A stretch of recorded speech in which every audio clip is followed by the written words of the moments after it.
Idol, nasulod ka sa final sa EGT. Kaluoy sa Diyos, wala tawon. Sige lang, okay lang. This is my break in my career. So,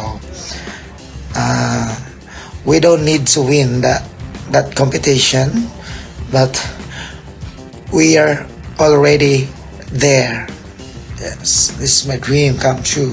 Napay mga dakong basya pohon-pohon kay it's God will and Ginoo ray nakabalo o Ginoo ray pahimutang nato. Depende lang sa Ginoo na o ano sa ako ipabalik. Depende na siya ray ipahimutang sa akong pamilya.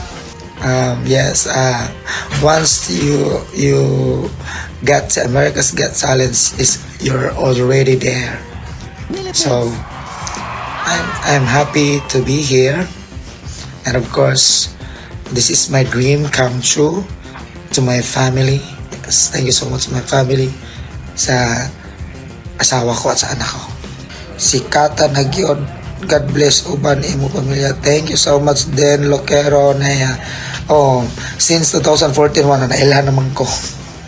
So until now naka-control na ko kay sa una mo galibog pa kung anong nainato ko.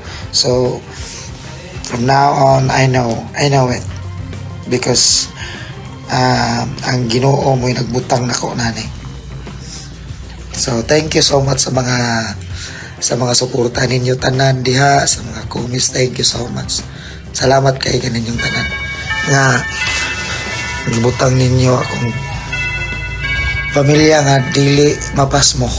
Mauro pa rin ako kung aim God nga di mapasmo kong pamilya, makapaeskwela ko sa akong anak. Mauro gitaw na akong aim.